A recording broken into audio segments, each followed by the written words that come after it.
өрг имэн үзүүлж байна.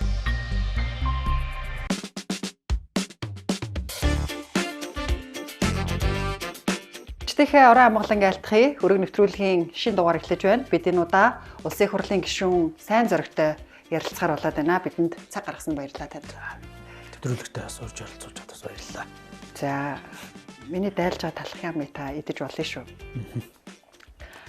Махын бөксийн хям талах чихрийн талах юм. Та гадаад ажилтны хуулийн төсөл өргөн бариад эргүүлэн татчихлаа. Тэгээ яг энэ хуулийг бол яг зүгээр зохион байгуулалттайгаар үндсэндээ яг хятад ажилтныг оруулж ирэх гэж нэгэд улс төрийн одоо эрх ашигын үүднээс тодорхой улс төрчил сэвсэн. Би одоо бас шууд болон шууд утгаараа Женко гэж хэлээд байгаа шүү дээ. Би одоо эсвүүцээд байгаа хүн. Тэгэхээр Женко гэдгийг яаж баталж байгаа? Та энэ махын бөксийн хям болохоор идэхгүй. Зүгээр би өглөө цайгаа утсан. За ажилгүйдлийн тэтгэмжийг иргэд бол нэг 2-3 сар авдаг. Улсын хурлын гишүүд ажилгүй болоход бүтэн жил тэтгэмж авах асуудлыг та дэмжсэн байсан л та. Энэ шудрах уу? Би улсын хурлын үйл одоо дахиж болохгүй гэж явж байгаа юм бол тодорхой байж болно. Бүтэн жилч гэж яриаггүй энэ хэдэн сарч байж болно. Зарчмыг нь ярьсан байхгүй. Дараагийн асуулт таны дарга Нямбатар автомашины дугаарыг нэмж олохгүй гэж төвчрлийн эсрэг авч байгаа юм чинь. Хууль зүйн сайд Алтан гэрэл болохоор энэ бол хүний эрхийг зөрчиж байна гэсэн. Аль нь зөв вэ? Алтан гэрэл тийм эрх байхгүй. Нямбатар бол миний дарга биш. Танаар диплома бичүүлж явахдаа өрхөө суусан гэсэн. Тэгэхээр диплома хүнээр бичүүлээд хамгаалах нь хууль бус үстэй.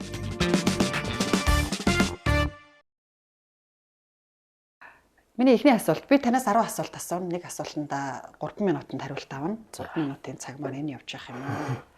Эхний асуулт маань та гадаад ажилтны хуулийн төсөл өргөн бариад эргүүлэн татчихлаа. Тэгээ хөдөлмөр нийгмийн хамгааллын сайд, инх хамгаалан сайд яг ийм хуулийн төсөл боловсруулж байгаатай зэрэгцээд та яагаад ийм хуулийн төсөл өргөн барьсан? Компаниудын лобби байсан уу? Эсвэл зориуд энэ хуулийн төсөл дээр олон нийтийн игдүүцлийг хүргэж нийгмийн том сенсацийг дарах зорилготой байсан уу? Яг би бас ингэж асууж байгаад бас харамсаж байна. Өнөөдөр бас Монгол улсын хөгжил дээр ямар асуудлууд чөтгөр тушаа болж байгааг бид бүгд мэдж байгаа. Үйлдвэр заавуудыг өргөтгөх ихээр эрчим хүч дулааны хөөсөргөө ажил үйлдвэр заавуудаа өргөтгөхээр мэрэгсэн туслах ажилтнууд байхгүй байна. Тэгэхээр энэ зүйлүүдийг ковидын дараах үеэс л манай хууль зүйн дотоод хэргийн яамд бидэд боловсруулж ирсэн хууль байна. Ямар нэгэн лобби гэдэг юм уу эрх ашиг дүүлжих гэдэг зүйл байхгүй. Өнөөдөр нийт одоо аж ахуйн нэгж байгууллагууд дунджаар үйл ажиллагааны зардлын 30 орчим хүн цалин байгаа байхгүй. Маш өндөр зардал. Тэгээ бүтээмж хэр байгаа гэдэг зүйл байна. Тэгээ дээрээс нь 30 орчим мянган залуучууд ажил хийж байгаа. Энэ залуучуудыг сурах ёстой гэж хэлж байгаа. Гэтэл 10 хүнтэй одоо байгууллага хүн сургана гэдэг бол дахиад үйл ажиллагааны зардал. Тэгэхээр бид энийг бодлохоор буюу ур чадвартай хүмүүсүүдийг авчирж сургах, чадвартай хүмүүс суралцах тэр болцоог олгодог. Сингапур яг ингэж өгсөн. Өөрөөр хэлэх юм бол тэр IT-ийн салбар дээр чаддаг хүмүүсүүдийг авчираа Сингапурчууд дагаж сурсан байхгүй. Ингэж өөрөө нөгөө одоо зардал багтаагаар яг практик дээр хэрэгтэй юм сураад авдаг. Тэгээ би яг зөвхөн энэ хуулийн төслийг өргөн барьсны дараа маш олон хүмүүс надад хандаж мессеж бичижээ. Нэг жишээ нь өвлөн одоо шувтарч Япон руу гаргадаг залуу яг энэ бэлтгэсэн хүмүүсүүд нь бүгд одоо бас ажиллах болцоог болоод явсан. Нэг юм уу хоёр хүнийг авчираад өгчүүл би бас нэг одоо 10 монгол залууг яг одоо өвлөн шувтардаг энэ буцаагаад Япон руу эрүүл мэндийн эмнэлгийн чиглэлийн одоо бүтээгдэхүүн хийдэг компанид зард юм аа. Тэгээ нарийн бас одоо цэвэрлэгийн янз бүрийн бас ур чадвар шаардаад байдаг. Би өөрөө зааж чадахгүй. Малын өвлөн шудархаа. Гих зэрэг одоо зүйлийг ярьж байгаа. За нэг ихч над руу бичлээ. Ресторан дээр нэг Филиппин ажилтаа авчирхад тэнд байгаа зөөгчнөр нь 6 сарын дотор бүгд одоо залуучууд хүүхдүүд англиар ингээ хөөр хөвтэйхэн ярьж байна. Тэгээ үйлчлэгээний стандартаа бид сайжруулж чадлаа гэх. Наазахын зүгээр л би хоёрхан ингэ жишээ. Тэр одоо зарим үйлдвэр заавуудын тухай би яриаггүй. Тэгээ яг энэ хуулийг бол яг зүгээр зохион байгуулалттайгаар үндсэндээ яг хятад ажилтныг оруулж ирэх гэж нэгэд өнөөдөр хятадын шинэ ажилтан $1600 цалинтай байна. Хятадын дунд ч хот хотоосоо өөр байна. Тэгэхээр ийм л зүйлүүд байна. Тэгээ яг энийг бас тодорхой хэмжээний улс төрийн одоо эрх ашигын үүднээс тодорхой улс төрчил сэвсэн. Тэр улс төрчид нь өөрсдөө зах зам байгаагүй. Байгууллагатаар сэвсэн гэж та бас өмнө ярилцлаганд орохдоо яриад байсан. Тэгээ хин зохион байгуулалтаа ямар зохион байгуулалтаа. Гэхдээ тэгэл чинь жигсаал цуглаа хийгээл энд одоо ортон тамттай нэг анги сууж л байна л да. Манай ахчудаа ингээл бүхэл зүйлд оролцох юм байна шүү дээ. Тэгээ өөрсдөө хамгийн их гадаад ажилдаа оруулж ирдэг. Би одоо бас та шууд болон шууд утгаараа Женко гэж хэлээд байгаа шүү дээ. Би одоо эсэргүүцээд байгаа хүн. Тэгээд тэрийг Женко гэдгийг яаж баталж байгаа юм? Үгүй одоо тэгэл энэ үед дандаа хүмүүсүүд нь гар хөлөт нь яг хууль өргөн бариад цагийн дараа бүх пострууд нь билээ ингээл гаргаал нөгөө одоо тэр хүний дагуулж явдаг хүмүүсүүд нь пост бүгдийн сэвэл хятад гэдгээр айлгсан. Хамгийн их хятадыг өөрөө оруулж ирдэг. Өнөөдөр Цонжин болдгийн ард дээр байгаа Баянгол resort гэдээ байгуулсан юм билээ. Би зүгээр том салбарыг яриха болий тэр хүний. Баянгол resort-ийн хажууд Тэнгэрийн мэд гээд сувлил байна. Тэнд нь дандаа гадныг ажиллаж байна. Гэхдээ тэр хүн одоо бусдыг нь болохоор ингэж одоо айлгаж ичээ дандаа ингэж нэр очи өгдөг. Өөрөө болохоор яг эсрэг зүйл дээр практик дээр хийдэг юм байхгүй. Тэгээ зүгээр монголчууд бизнес эрхлэгчид бол аяанда ойлгох. Би энийх одоо хятадуудыг оруулж ирэх гэдэг юм шиг. Энд чинь өөрөө Монгол улсын гадаадын иргэний эрх зүйн байдлын хувьар угаасаа квоттой байд. Гэтэл өөрөө давхар квотыг нэг Монгол хөтөлмөрийн яам тавьдаг байхгүй. Тэр давхар квот дээр нь дандаа дарга нарын хаалгыг татаж томчууд нь авдаг. Жижиг дунд үйлдвэрлэл авдаг. Хоёрдугаарт 10 ажилтнтай нэг жижиг дунд үйлдвэрлэл эрхлэгч нэгэн гадаад ажилтан авч орж ирэх тийм журамтай. Тэгээ энэ өөрөө иргэд аж ахуйн нэгж байгууллагуудын бүтээмжээ сайжруулах энэ ажлын байруудыг олноор нь бий болгох энэ болцоог ерөөсөө хаачдаг байхгүй. Ерөөсөө л энэ. Тэгээ ерөн зүгээр. Тэгэхээр одоо та ингээд энэ хуулийн төсөл бол ингээд хэрэгжих юм бол хууль болоод батлагдчихвал бизнес эрхлэгчдэд маш томоохон дэмжлэг болно гэж үзээд байгаа шүү дээ. Тэгээ яагаад хуулийн төслийг хуулинд татж байгаа юм? Тэгээ дээрэс нь төлбөр мөнгөний асуудал. Тэгэхээр хуулийн төсөл нь алдаатай байсан. Цалин нийгмийн даатгалын шимтгэлээсээ өгөхөөсөө гадна 15 сая 600 мянган. Яг зүгээр. Бид чинь бас нэг юм хамтаараа өргөн барьсан, хилцсэн. За бид эдийн өргөн барьсан хуулийн төсөл дээр дөрүүлж шал өөр улс төр явсан учраас бид түр татсан. Ямар ч гэсэн энэ хуулийн төслийг би одоо боловсруулалтын улам сайжруулъя, иргэд олон нийтээр хилцүүлье. Ягаад одоо бид зөвхөн одоо ур чадвартай ажил институтээр дамжиж сургана гэдэг ах биш. Ур чадвартай ганц хоёр залуучуудыг дагаад сурах асуудал байхгүй. Бидэд бол зам тавьж чаддгүй байсан. Хятадуудыг дагаад замаа тавиад сурцсан. За ерөндөө хэлэхэд өнөөдөр шүү дээ ур чадвартай ажилтан хаасаг байна. Дрон ажилуулдаг, дроны нисгч гэж ярьдаг. Энэ ингээ байх юм бол хөдөө аж ахуйн салбарт хүртэл хэрэгтэй. Бордоогоо цацгаас эхлээд энэ зүйлүүд байна. За дээрэс нь яг олон залуучууд квот олдохгүй байгаа учраас дандаа ингэж зуучны визээр оруулж ирээд хулгай зэлгээгээр хүн ажиллуулж байна. Өөрөөр хэлэх юм бол нэг тоног төхөөрөмжийг суйрлуулдаг юм байна. Суйрлуулгууд тэрийг нөгөө жигдрүүлэх үйл ажиллагаа хүртэл дээр нэг хоёр инженер оруулж ирэх ч юм уу шаардлага үүссэнгүүт квот нь олддог учраас тэр аж ахуй нэгж байгуулах ч гэсэн ерөөсөө ингээл нэг юм зуучны визээр явдаг. Тэгээд хуулийн хэлтийн байгууллагын тэрийг мэдчихээр ингээ шантаачнд оруулдаг. Ийм л зүйл байгаа. Тэгээ энэ бол ерөөсөө Монгол улсын магадгүй давхар код тавьж байсан тэр авилгал хүнсвэртийг л байхгүй болгоё. Ерөөсөө л энэ. Үндсэн санааг нь одоо би өөрөө бас бизнес эрхлэгч хүний хувьд байнгын юм хүний нөөцийн хомсдолд ордог л да бид нар ч гэсэн манай хэвлэл мэдээллийн салбар ч гэсэн дэмжээд байна. Тэгээ яагаад харин эргүүлээд татчих уу гэдэг дээр л гайхсан. За тэгвэл ингээд байна л да. Манай улс одоо хүний нөөцийн хомсдолд орчихсон. Компаниуд хүний нөөц олдохгүй байна гэд. Гэтэл төрийн албанд ажиллаж байгаа ажилтнуудын тоог харахад 2020 онд 206 мянга байснаас 2023 онд би 24 оныг авч чадсангүй. 23 онд гэхэд 3 жилийн дотор 20 мянгаар өссөн байна. Тэгэхээр төр өөрсдөө харин энэ хувийн аж ахуйн нэгжүүдэд ажиллах хүчнийг аваад байгаа юм шүү.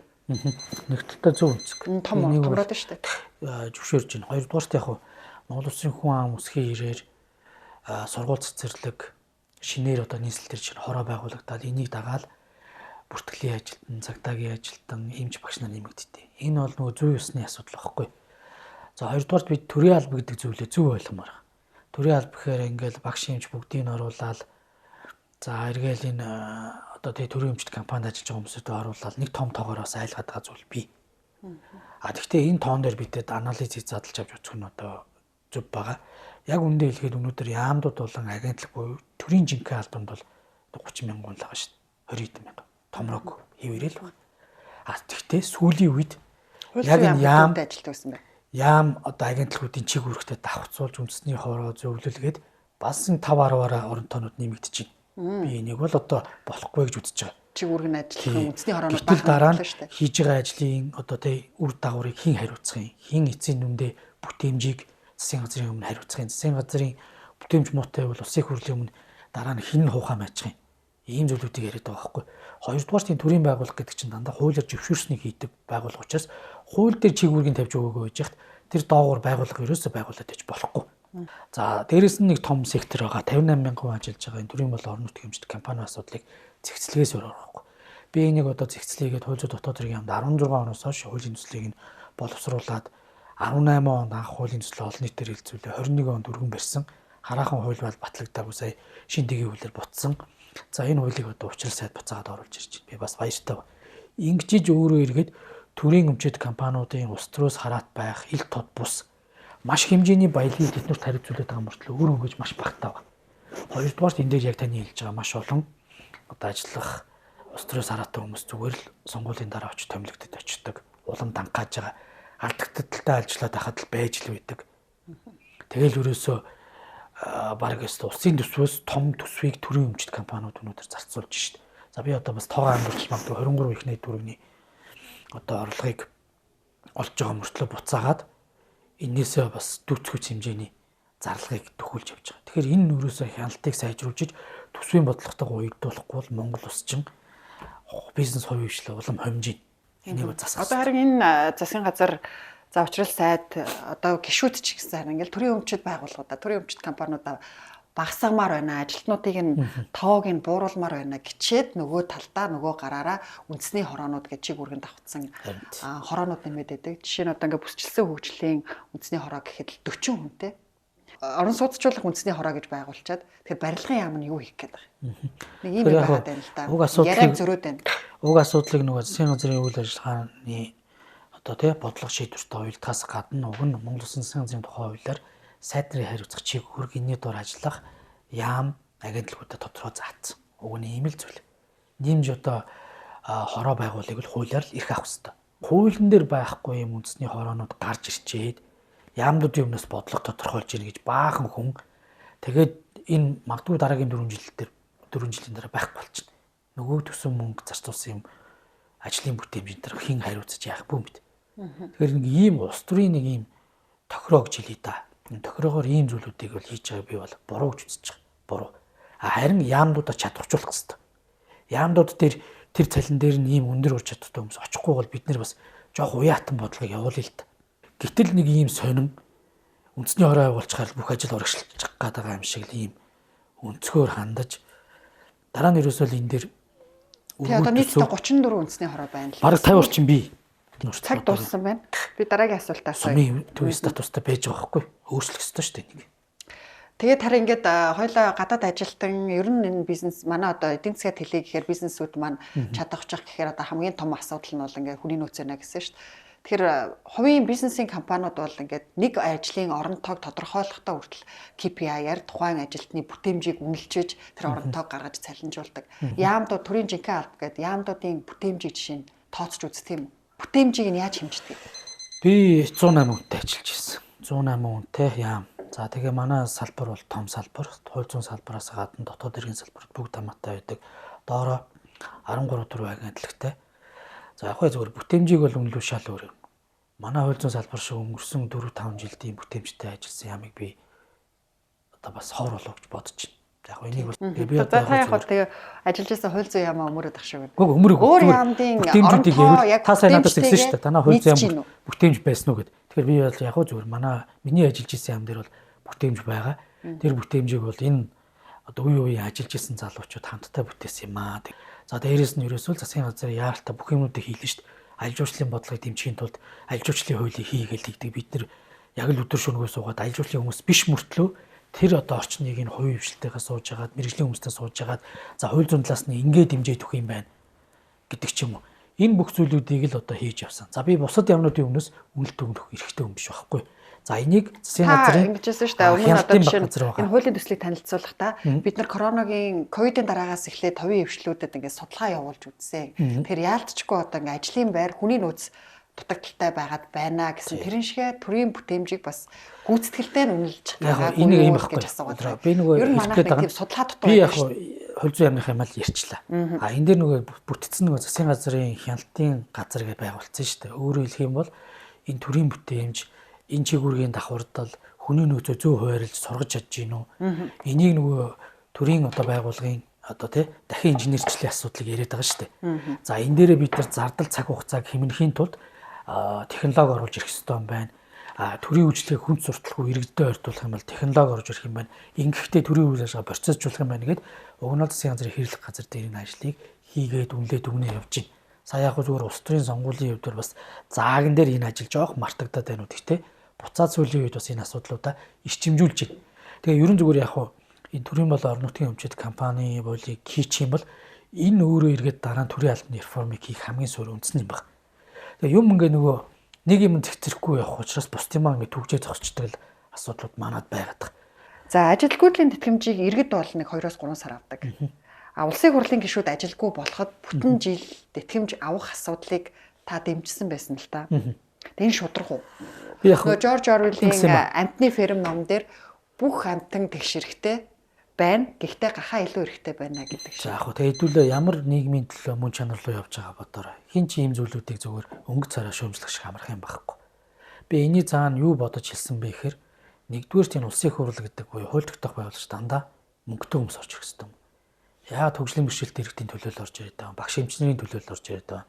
Төрийн аль багшдын төлөөлөл. Эдгээр чинь яг үндэ хэлэхэд ажиллаа өгөө 4 жил ажиллачаад буцаад одоо ажиллахад бас л хүн юм чин өмнөх салбараас холдчихдог байхгүй. Энэ дээрээ байхад зохих хэмжээний тэтгэмж байна. Хоёрдугаарт энэ маш хэмжээний төрийн нууцтай харьцдаг ажил дээр юу юугүй маргааш нь баяртаа гэж явуулж болохгүй ажил.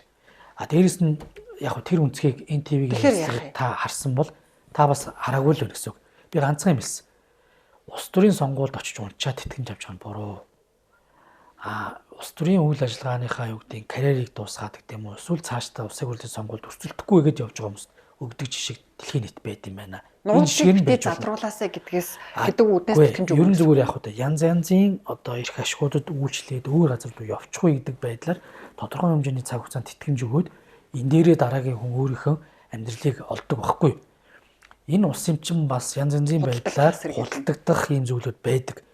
Тэгээд энэ дээрээс тэ жирийн иргэд энэ улс төрийн үйл ажиллагаа хууль тогтоох байгууллагад орж ирээсэ гэдэг үзэл санааг би ярьсан шүү дээ тэр. Тэгээ яг энэ сэтгүүлчд энэ дээр мушигсан, таллаж гаргасан. Хоёрдугаарт би яг Австралийн жишээ ч юм уу ганц нэг орныг ярьсан байхгүй. Сонгуульд одоо хаа басан тойрог дээр очиж үтээ жагсаалтад орчоод унчаад тэтгэмж авч болохгүй. Би улсын хурлын үйлээр одоо дахиж болохгүй гэж явж байгаа юм бол тодорхой байж болно. Бүтэн жилч гэж яриаггүй энэ хитэн сарч байж болно. Зарчмыг л ярьсан байхгүй. Тэгэхээр энийг л би ярьсан нь болохоос биш. Одоо ингээм мушгигдаад тэрийг бас л сонгуульд унаад тэтгэмж авна гэж өгсөн. Өмнө гишүүн байсан хүнтэй гишүүн болохгүйгээр гишүүнийхээ ажлыг өгсөн бол тэтгэмж авна гэдэг байгаа шүү дээ. Тэр чинь сонгуульд унсан унаагүйтэй хамаагүй. Харин би зааг ялгааг нь гаргая гэдэг саналыг хүртэл хэлж байгаа байхгүй. Улс төрийн одоо цаашаа өсөлтөөнд орчоод унчирчээ дахиад тэтгэмж авч болохгүй. Өөрхийн сонголтын асуудал байхгүй. Түүнээс биш. За би улс төрийн одоо сонгуульд оролцохгүй, улсын хурлын гишүүн дахиж ажиллахгүй гэд жирийн эмч, жирийн нэг иргэн байвал одоо тэгээд нэг одоо хагас жилийн тэтгэмж өгөөд явуулаад тэгээд дараагийн ажил руу орох төр болцоог нь олгож болно шүү дээ. Ийм л зүйлийг би ярьж байгаа. Түүнээс биш одоо нэг одоо авах гэдэг юм шиг. Танай гэр хаана идэв вэ? Манай гэр Сүхбаатар дүүргийн 3 дугаар ор. Та урд нь руу яаж ирдэг вэ? Яг хоо одоо машинтай байна. Зарим үед алхана. Би ерөөдөө гэр ойрхон учраас гол төлөв тэгээд хитэн цагт гарч байгаагаас хамаарал тэгэл асуудлаа шийддэг. Алах үед алхаал. Та хотын орлогч дараагаар ажиллаж байсан. Баатар 12 оноос хойш л энд хүмүүсийг алхал гэдэг байгаа шүү дээ. Яг үдээ тэгээд ерөн зүгээр ийм л байна. Бид хэд нөгөө альва зүйлүүд дээр бас шийдэх энэ асуудалд иргэдийнхээ оролцоо, иргэдийн өөрөө нөгөө зан үйлийг бас зөв болгох. Гэхдээ энэ зан үйлийг бид нэр хүчээр хийж чадахгүй уриалал байгаа. За өнөөдөр яг зүгээр бүгд л 800 мянган машин таг болж шít. 800 мянган гацна гэдэг бол цаана дахиад нөгөө эмнэлгийн үйлчлэгээ авах чаа. Галын машин явж байгаа. Магадгүй зүгээр одоо юу гэдэг бусад хүмүүс ч хүртэл ингээд зам дээр гацна гэдэг бол том эрсдэл байхгүй.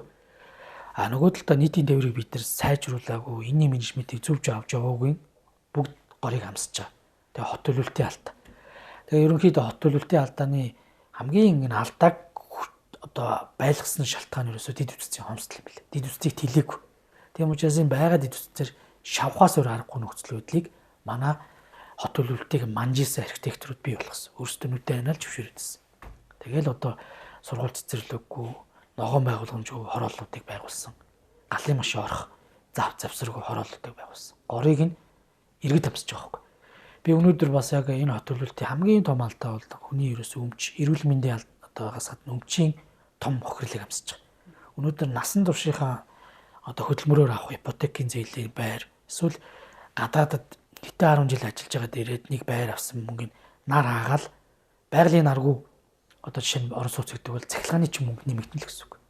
Ерөөсөө л энэ зөв зүгээр байгалийн нар тусч исэн байрны өмнө нарын нааж байшин барина гэдэг бол тэр ногоон орон сууцны ангилалд байсан орон сууцыг хөрөө орон сууц болгочих жоох байхгүй. Тэр хүний өдөр тутмын амьдрал дээр зардал гаргачихна гэсэн. Тий. Тэгэхээр та орлогч байхдаа тэр энэ бүгдийг л авсан газрын зөвшөөрлийг цуцалсан уу? Хэдэн зөвшөөрөл цуцалсан? 10-аад газрыг бидэд яасан шүү дээ. Нийслэлийн аймаг нөгөө сургууль цэцэрлэхгүй газруудыг л их авсан. Баянзүрх төрөө 24 дугаар хороо Алтай хотхны орчим. За Алтай хотхон дээр сая сургууль цэцэрлэг нь орсон гэж би сонссон. За Хаанвал дээр бас авсан. За Баянгол дүүргийн нөгөө нэг ханы материал биш материал имгсийн наашаахан байдаг тэр хэсэг дээр хүртэл ингээ авлаа. Ерөн хүнд болцсон байсан. Тэгээ яг зүгээр хотын ажлыг хүчээр явуулах гэдэг болохгүй. Энэ хууль эрх зүйтэй байх хэрэгтэй гэд Нямбатар дарга битүүрийн хамгийн ихний хийсэн бол хууль эрх зүйг л бүрдүүлсэн. Тэгээ хууль эрх зүйтэй байж энэ том мега төслүүдийн газар чөлөөлтөс эхлээд зөв явж байгаа. Иргэдийнхэн өмчөнд халтахгүйгээр тохиролцож газрыг бид нар өмнөлж авч байгаа. Газар нэг талдаа бас эдийн засгийн эргэлтэнд орж байна. Бидэд энэ суур асуудлаа шийдэхэд бол газраа чөлөөлж авч иж энэ том бүтээн байгуулалтуудыг явж эхлүүлж байна. Бараг л одоо яг үндэ хэлгээ намайг дээл хэрүүлчлээ да. Би ч амиргандаа л нэг зарчим яриад үзээд байгаа нь тэр шүү дээ. Тэгээд одоо. Дараагийн асуулт таны дарга Нямбатар автомашины дугаарыг нэмж олохгүй гэж төвчрлийн эсрэг авч байгаа арга хэмжээ. Хууль зүйн сайд Алтан гэрэл болохоор энэ бол хүний эрхийг зөрчиж байна гэсэн. Аль нь зөв вэ? Алтан гэрэл тийм эрх байхгүй. Нямбатар бол миний дарга биш. Би хамтарч ажиллаж исэн журмын нөхөр ихүү. За надаас бас мэдээж ах хүний үед би хамтран ажиллагч зүтгэж исэн. За миний журмын ах гэж хэлж байна. Түүнээс биш би Нямбатар даргаас өмнө хууль зүйн яамд хууль зүйн салбарт ажиллаж исэн. Би 13 онд хууль зүйн дотоод хэргийн яамд Тэмүүжийн сайд үед би хууль зүйн дотоод хэргийн яамд шалгалт өгөөд орж ирж исэн хүн. Би үеийн сайд нартай ажиллаж исэн. Тэмүүжин, Дөрлөгжав. Энд Дөрлөгжав сайдын бүх ажлыг л Арц намын эрүүгийн багц зүйлийн шинжилгээг батлуулах гал энд л Улсын хурлын намын ганцын зөвлөл хийгээл явж исэн юм шүү дээ. Би төрд яг л өөрийгөө зориулж яв. Түүнээс биш хіднэгний дарга зэргийг гүйж ин албан тушаалд юусоо очиог. Би энийг яг одоо асуултынхаа тодорхой хараа хэлчих. За хоёрдугаарт манай хууль зүйн сайдны попонд эндэд байгаа. Өнөөдөр даргад альва нэг байгууллагын шийдвэрийг шууд хүчингүй болгох эрх байхгүй. Тэр хүнд харин дүгнэлт бичих эрх байгаа. Ийм алдаа байна. Ийм хуульд нийцэхгүй заалтууд байна. Ийм иргэдэд одоо таатаа биш зохицуултууд байгаа одоо байж болзошгүй тул энийг эргэж хараач гэдэг. Түүнээс биш сая санхүүгийн зохицуулах орооны журмыг хүчингүй болгож байгаа байхгүй. Одоо тэр журам хүчинтэй хэвэр байгаа шүү дээ. Тэр 9 хоногийн хугацаанд жишээ нь автын ослог гараад даатгалын журам жолооч даатгалаа нэхэмжсэн чи одоо даатгалын компанид технэлтэй алтан гэрэл журмыг хүчингүй болгоч чам даатгал өгөхгүй гэж хэлэх юм шүү дээ. Тийм эрх тэр хүнд байхгүй. Өнөөдөр Монгол Улсын хууль тогтоомжийн доктортой хөдөлгдөг чинь хуулиасаа эхлээд энэ бүртгэлтэй журмууд байхгүй.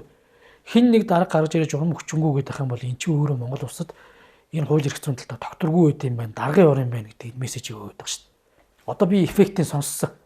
Одоо бүр ингээд зарим таалагдахгүй журмуудыг хүчингүй болгож өгөөч гэдэг ийм буруу жишгийг тогтоож байгаа байхгүй. Хууль зүйн сайд ингэж харлан байж болохгүй. Попорч болно. Гой олон нийтэд таалагдах гэж юм яриад иж болно. Тэгээ яг би Алтан гэрэл сайдтай залууны үед угаасаа л илэн далангүй юм шиг ярилцсан. Сайдаа тийм юм байдгүй шүү. Наач ингээд хууль зүйн салбарыг муухай харуулнаа. Бүр ингээд том мессеж нь буруу очиж шүү. Тэгээ яг би тэр залуу хүн чинь юм одоо хилцэл ингээд явсан. Ер нь бол буруу. Одоо тэгэхээр тэр даатгалын журмч хүчтэй байгаа шүү дээ. Сая санхүүгийн зохицуулах ороо чинь тэр журмаа өөрсдөө сайжруулад батлаа шинээр бүртгүүлж байгаа байхгүй. Процесс нь ингэж явдаг. Түүнээс одоо энэ хоорондох голын хоногудад харин асуудал үүсгэж байгаа юм биш. Иргэд тохирно. Манайд ч өдөр болгон л аваар гарч идэг. Тэгэхээр ийм л болж байгаа. Тэгэхээр энэ дээр биш үү?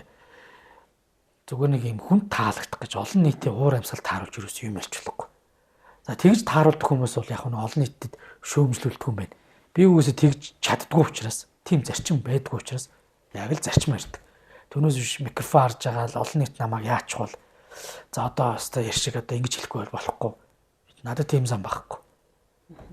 Одоо тэр нь бас заримдаа ус төрчүүний хувьд одоо нэг талтаа тийм алдаад байгаа юм шиг мөртлөө би зүгээр хожим нь одоо бас нэг юм бас үннээрээ сайхан цаг хугацаа бас нэг дотроод ирэхээр хин зөв ярьж хин одоо тий худлаа ярьжсэн бэ гэдэг тодорхойлол гэж боддөө шүү дээ.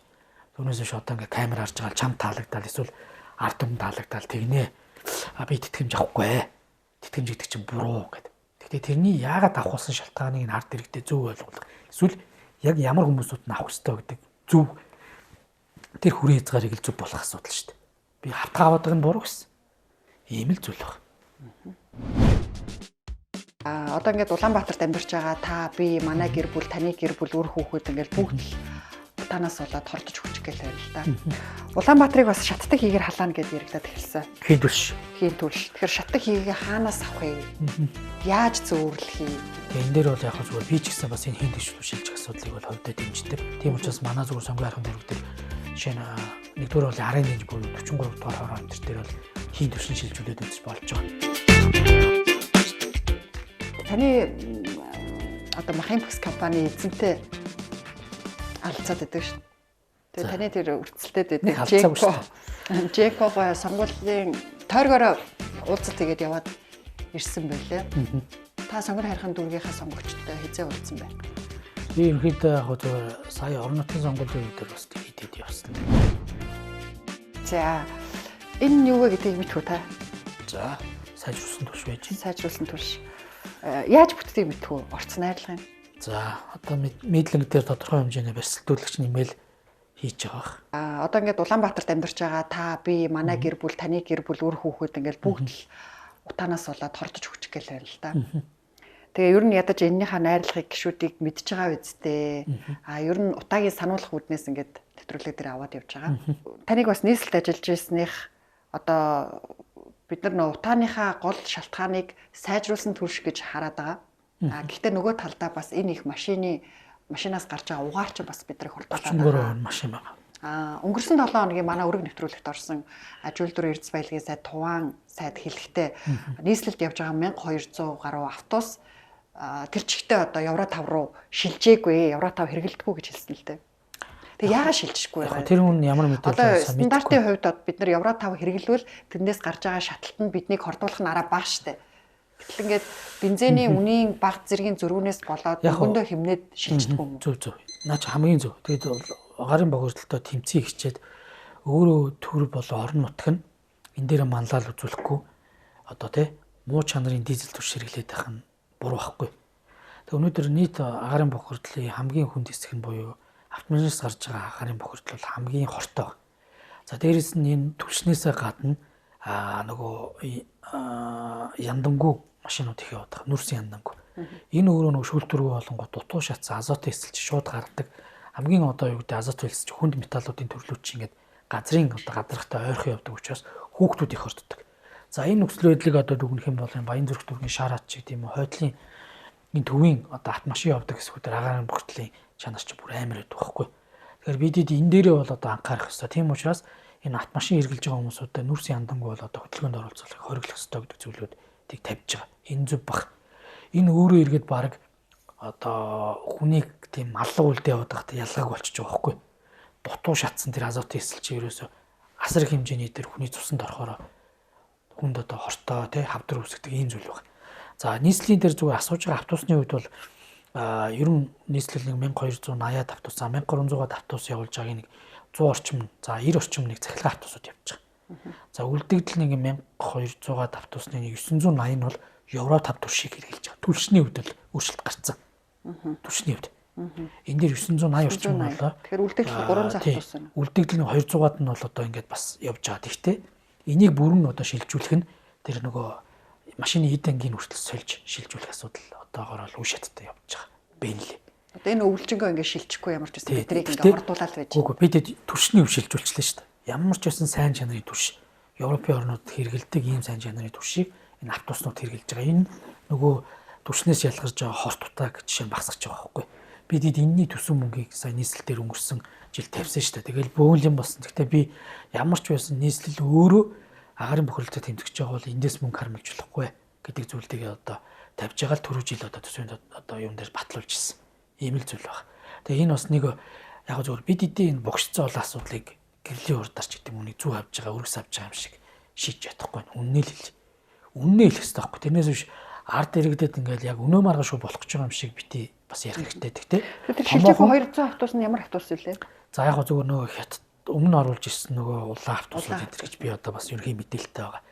Сая ерөнхийдөө бид идэвхтэй. Тэр чинь тэр автобусанд Евро 5 хийхээр чи мотор нь харин бас одоо ингэж тал да. Хүчин чадлын хувьд ийм л байгаа байхгүй. Тэгэхээр энэ одоо яг ямар ч байсан бид түвшин солиод явж байна. Тэгээ цаашдаа ингээ үе шаттайгаар шилжүүлэх ядаж одоо нийслэл хоттой бас нэг стандарт нийцсэн шатхуу хэрэгэлдэг байхгүй бол өнөөдөр яг үндэ хэлэхэд бас хүнд биш шүү дээ. Энийний цаана нөгөө нийгмийн эрүүл мэндийн асуудал, за хүний эрүүл мэнд тусч байгаа хор нөлөөл, за ерөн зүгээр бас ярих юм бол асар том тоохгүй.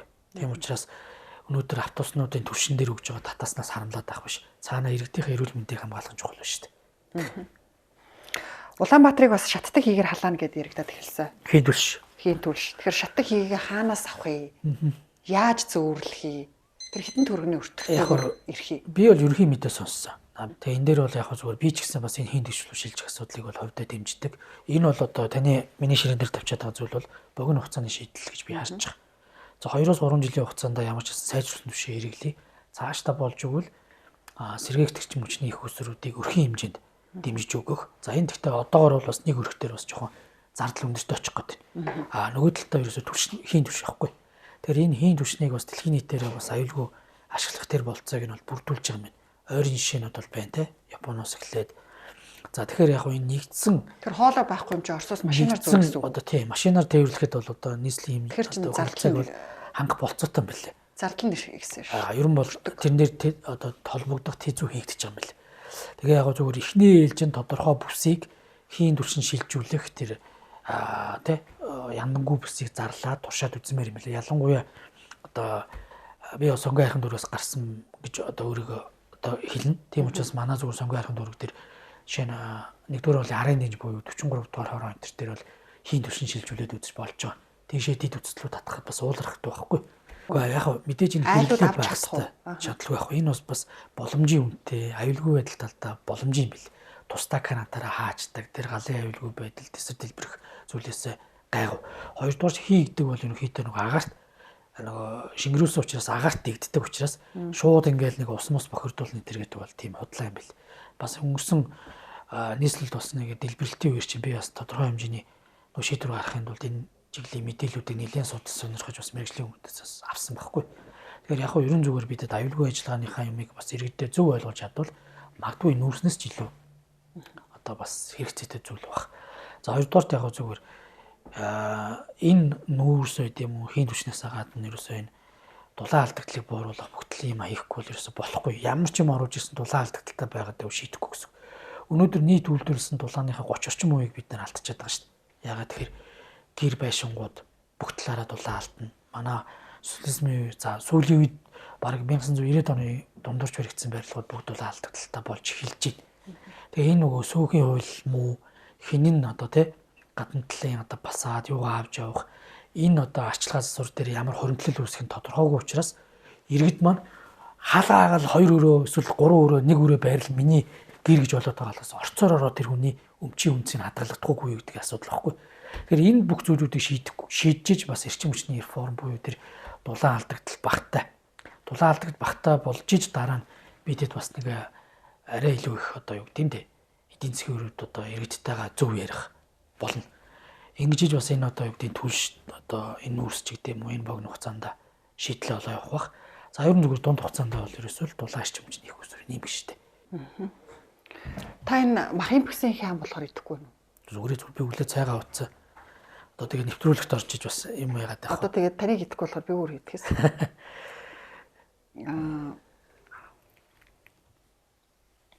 Таны одоо махын бэкс компани эзэнтэй алцаад байдаг шүү дээ. Тэгээ таны тэр өрцөлтөд байдаг Жекогоо сонгуулийн тойргоор уулзалт хийгээд яваад ирсэн байлээ. Та сонгон хайрхан дүүргийнхаа сонгогчтой хизээ уулзсан байна. Би ерөнхийдөө яг зөвөр сая орон нутгийн сонгуулийн үед бас хийгээд явсан. Энээс хойш чуулганд суугаад амжихгүй. Чуулган завсарласны дараагаар бас тойргийнхаа иргэдтэй тойрог сонгогдсон гишүүдтэй хамт уулзъя гэж бодож байна. Өнөөдөр ямар хөө хэмжээний төсөв батлагдав. Ерөн зөвөр Улаанбаатар хот нийгэмд ямар ач холбогдолтой зүйлүүд бас энэ төсвийн хөрөнгө оруулалтаар шийдэгдэж байгаа. За дээрэс нь бас энэ томоохон хөрөнгө оруулалтын гэрээнүүд явагдсан. Энэ дээр бас иргэд олон нийтэд зөв мэдээлэл өгье. Ийм зүйлүүдийг бас яриа. За тэгээд бидээж нийслэлээс хэрэгжүүлж байгаа арга хэмжээ, энэ томоохон бүтээн байгуулалтын төсөв дүүрэгт маань ямар нөлөө үзүүлэх тэр мэдээллүүдээ бас өгж явъя л гэсэн бодолтой байгаад байна. За нэвтрүүлгийн маань сүүлийн асуулт аргадах асуулт. Та сонгуулийн сурчлагын үеэр их нартайгээ танилцсан түүхээ хуваалцсан байсан айгүй хүмүүс үтсэн байсан. Тэгээ тэрэн дээр таны ихнэр би танаар диплома бичүүлж явахдаа үерхээ суусан гэсэн. Тэгээ үерхэж байхдаа би нөгөөний удаан сууна гэж бодоагүй байхгүй. Тэгээ дипломын ажлыг хийлгүүлчихээ та. Тэгээл за сургууль төгслөө үерхэж байгаа л салчидаа л гэж бодчихсон. Ямар аймар яг үндэ ирж шít. Үнээр хүн. Тэгээ диплома хүнээр бичүүлээд хамгаалах нь хууль бус үстэй. Гэхдээ манай ихнэр зүгээр ингэхгүй. Анх нөгөө би чинь бас л онц сурдаг тийм хинэтэ оюутнууд нэг л байсан. Тэгэл юм дээр итгэвтэй. За бас тэ сургуулаад төлөөлөл бас эрдэмшлийн ажлууд оролцдог. Тэгэл бас гайгүй нөгөө оюутнууд нийлээд бас эрдэмшлийн нэг клуб өдр нээдэг. Тэр клубүүдээр л анх бидэд танилцаал эрдэм номоо заалгана явдаг. За би ч бас баах нөгөө эрэгтэй хүнийхээ хувьд бас тийм нөгөө романтик биш шүү дээ. Тэгээ манай ихнэр хэлдэг байхгүй амар тийм шулуун шудар хүн заримдаа бодохгүйгээр шууд үгээ хэлсэн гондморч юм шиг. Тэгээ энэ үнээсээ болоод нэрээ бас сайнатаа одоо тий амьдрал бас амьдрч чадхолоо хүртэл гэж иргэлж. Гэхдээ одоо бас нэг өөрөөс нь суралцъя гэд. Гэхдээ манай ихнэр бол диплом хамгаалж бакалавр хийгээгүй байхгүй шалгалтаа өгөөд өгсөн. Энэ дээр нэг тэр зүйлүүдийг одоо нэг тэр ярианы үнцэг зүгээр танилцчихсэн тэр тухайн тэр мэдрэмж сэтгэл юу байсан бэ гэдэг зүгээр яриаг одоо ингээм муших ерөөсөө хэрэггүй. Тэгээд одоо тэгэл гişүүд орны өрөөнөөс шүүмжлэх. Одоо ингээл чанартай чанаргүй баахан хууль бус дипломтой болсон гэдэргээл гişүүд шүүмжилж байгаа харагддаг шүү дээ. Үнэ. Гэтэ яг би ингэж юм ш. Хүнийг нэг боловсруулах нь ялах гэдэг юм ш. Гэтэ зарим одоо бас ихтэй сургуулиуд бодохгүй бол энэ докторийн диплом энэ ч зүгээр үгтэй юм. Үнэхээр одоо зөвхөн чанартай доктор могторууд бол байдаг. Ховор. Харин одоо ингээ хүний бичсэн дипломын ажлыг өөрөөх дээр авдралж худалдаж аваад доктор хамгаалаад мастер хамгаалаад ном хуулж өчнгөөдөө доктор хичээд байгааг л би шүүмжлээд байгаа. Тэгээд өнөөдөр чи эн чинь өөрөө эргээд асар их хэмжээний нөгөө ус төр бас цалингийн урсгал зардал төр нэрмэс болоод байгаа байхгүй. Энэ нэмэгдлүүд чи ингээ явахаараа бүтээмжгүй мөртлөө нэг л доктор. Тэгээ би яг зөвхөн доктор болдгийн сэтлийг би мэднэ. Өнөөдөр биш доктор болчоод энэ докторудаа оролцоод явсан Монгол улсын шийдвэр асуудал гараж юм явахгүй. Эднүрийн бас хийсэн судалгаануудын үр дүнтэй байж чадахгүй шүү дээ. Тэгээд нэгдсэн мэдээлэлд орохгүй байна. Хин хинээс хуулаад докторийг гэдэг нь мэддэггүй байна. Шүүмжлэх юм бол зөндөө. Би хизээч одоо юу гэдэг өөрөө нэг тийм доктор болж ч юм уу. Энэ доктор болгох гэж тийм чанга ажил байхгүй. Тэрнээс биш одоо ажлынхаа хажуугаар яг хөө зүгээр одоо байж болох хүн мэрэлцтэй хүн байж болно. Тэгвэл ингээд бас энэ өөрөө иргэд манай төрийн албан дээр бас буруу мессеж болд юм аа. Би яг өөрөө иргэд хүн бас ажилд авдаг, хүнийг бас хариуцлага туусдаг ийм ажил хийж ирсний хувьд яагаад доктор болдог вэ? Сүүлийн цалингаа нэмүүлчихье, жоохон цалин ч гэсэн яхихаа авъя гэдэг бодгоос биш. Тэр хүний яг хийсэн судалсан юмыг тооцвол бас их хэцүү байдэн шүү. Нийтлэгтэй. Мэдээж өөрийгөө тэр эзэмшсэн мэрэгжил, тэр сонирхсон судалгаа энтертэй бол зориулдаг доктор зөндөө байдаг. Тэгээ би яг зөв поинтоо бас нэг дутуу хэлсэн зүйл байлээ. Тэр докторуудын шүүмжилтээр манай шүүгийн докторууд одоо ч нийтлэг байдлаар 10% авах гэдгийг шүүхтэр 20% аавна гэдгийг би шүүмжилсэн байхгүй. Яагаад? Доктор шүүгчээ шүүглэхээр илүү шударгастыг болох гэдэг юм. Ялгаагүй шүү дээ. Адилхан л эрсдэлтэй ажлыг шүүгчнэр хийж шүү дээ. Яагаад шүүгчнэрийг ялгаад байгаа? Харин суурь цалингийн нэмж өгөх хэрэгтэй байхгүй гэдэг шүүмжлэл хэлсэн. Тэрийг нь бас таллаад мушигдсан. За дээрэс нь яг хуу докторийн нэмэгдлийг юун дээр өгч болох вэ гэхээр магадгүй эдийн засгийн доктор, хууль зүйн докторыг яг хууль зүйн салбартаа эсвэл эдийн засгийн салбартаа ажиллаад тэр хүний одоо ажил бүтээмж хоёр нь холбогддог тэр юм дээр докторийн нэмэгдлийг өгч болно. Гэтэл одоо би нэг одоо яам дээр ажилладаг ямар ч өөр салбарын доктор шичээ тэр байгууллагын үйл ажиллагаанд бүтээмж нэмдэггүй байж байгаа докторийн нэмэгдлүүгөө суунаж болохгүй үстэй. Би ийм л зүйлийг логик яриад байгаа. Тэрнийг зүгээр ойлгоорой. За баярлалаа. Нэг зовлон байна. Цаг дуусчих шиг байна. Нэг зүйл байна. Яг одоо би бол ус төрч одоо шинэ хүн. Тэгээ яг бас алтаа оноо байгаа байна. Гэхдээ зүгээр хөвлөл гэдэг зүйлүүд ингээд ч юм уу таллаж мушгихаар амар хүнд юм байна. Араас нь тайлбар тавиад гоншгоноод яваад байхад хэцүү. Тэгээ цаг хугацаагаар одоо хүмүүс ойлгох гэж бодоод хайдаг байхгүй. Яг л ийм зүйлүүд болчиход байгаа. Тэгээд одоо та бас энэ зүйлүүдийг асуу тодруулсан баярлалаа. Би бас нэг бас хэлэх боломж олдлоо. За тэгэхээр таны одоо хуулийн төслийн үндсэн одоо бизнесүүдийг дэмжийа.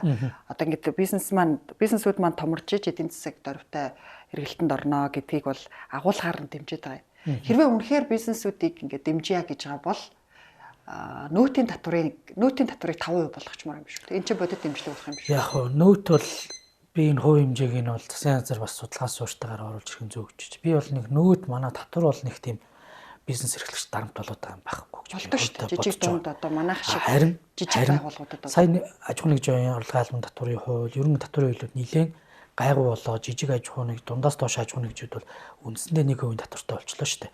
А би бол гол юм бол нийгмийн даатгалын шимтгэл гэдэг дээр ойлгож байгаа. Энэ төрөөс авах гэж байгаа зөвшөөрлүүд бүх зүйлүүдээр оролцож байгаа. Дээрээс нь энэ стандартын хуучирсан байдлууд. Энэ зүйлүүдийг биелээд байгаа. Тэгээд хамгийн том юм бол хүний нөөц байхгүй. Тэгээ өнөөдөр одоо би нэг л зүйлийг хэлье. Нийгмийн даатгалын шимтгэл гэдэг зүйлийг хамтын үзэл санаагаар бид нэр авч явсан. Гэтэл улс төрийн одоо популизм мэрж, улс төрийн оноо авах, эсвэл сонгуульд бэлтгэж нийгмийн даатгал төлдгүү хэсгүүдийг нөхөн төлөвлөсний одоо гайг өнөөдрийн ажил хийж байгаа залуучууд төлж болохгүй гэдэг дээр би барь суурьтай байдаг. Яг энийг ч бас хууль дотоод төргийн яам дээр л өөрийнхөө сайдын чихэнд би хонх үйдэг л байлаа. Одоо Нямбатрын үед. Энэ нийгмийн даатгалын шимтгэлийн тухай хуулийг 2 хийя. 2000 оноос хойш за эсвэл 1990 он байж болж байгаа. 2 ингээд бидэд хувааж үтсэн. 90 оноос өмнөх тэр нийгмийн даатгалын асуудалтай хүмүүсүүдийг бид нэр төр авч явъя. Тэр хоёр нийгмийн зааг дээр байсан эннээс үүсээд төрүүлээ төр аваад хэрэгэлсэн тэр нийгмийн даатгалын шимтгэлийн мөнгийг аль нэг одоо уурхаага эргэлтэнд оруулаад энээс орж ирэх хөрөнгийг тэр нийгмийн даатгалын шимтгэлийг одоо аваад хэрэгэлсэн мөнгөө төлөё гэж. Нийгмийн даатгалын мөнгө чинь төрийн мөнгө биш шүү дээ. Энэ чинь олон нийтийн мөнгө. Энэ нийгмийн даатгалын шимтгэл төлж байгаа ирээдүйд пенсэндээ буюу тэтгэврт гарчаад яаж одоо эвтэйхэн нийгэмдээ төг болохгүй амьдрах вэ гэж хоригдлуулж байгаа тэр хүний хоригдлол байхгүй. Төрийн мөнгөтэй утгаж болохгүй. Тийм учраас энэ улс төрийн шийдвэрээр аваад хэрэгэлсэн мөнгөө одоо төлөх ёстой төр. Харин 1990 оноос хойш одоо тэр төлөх ажлыг төрөөд энэ ингээ буруу тогтолцоо явуулчихлаа гэдэг та нар л хийх хэрэгтэй. Төрөөд одоо яг ажил дээр гарчаад байгаа залуучуудын юмыг ном гормоор нь явуулах хэрэгтэй байхгүй. Одоо төлж байгаа мөнгөний жинхэнэ нэрийн дансанд нь тушаагаад тэрнээс өмнөх юмс ч юмсоо холилдоод тэнд нэрийн дансанд орох ёстой мөнгийг авч хэрэглээд малчтыг нөхөн төлөвлөөд ингээ явцсан. Тэгээ энэ улс төрийн популизм одоо хүртэл тасрахгүй шүү дээ. Сая малчтын эрх зүйн байдлын хууль гэж гаргаад жил болгон нийгмийн даатгалын нөхөн төлөвлөх асуудлын улсын төсөв дээр 37 тэрбум төгрөгийн асуудал хэрэгжиж байгаа байхгүй. Бид ингэж энэ улс төрийн одоо оноо авч сонгуультын нэг юм тактик юм марк хэрэгсэл болгож одоо энээсээ болох хэрэгтэй. Одоо жоохон өөр байдлаар улс төр хиймээр шүү дээ. Тийм учраас би одоо нам гаргалзахгүй одоо зарим хүмүүстэй одоо манай намын ах нар ч би шууд хэлээд байгаа шүү дээ. Тэгээ энэ үндэл одоо жоохон ад болж юм да. Одоо тэгээ яг зөв зүйлийн зөвлөө ад болох эр зориг байх хэрэгтэй баг. Чимээгөө суугаад чадахгүй юм л да. За баярлалаа. Бидний цаг гаргаж нээлттэй ярилцсан баярлалаа. Ажилтны амжилт хүсье. За танд ч гэсэн танаа хамт болно бас. Амжилт хүсье.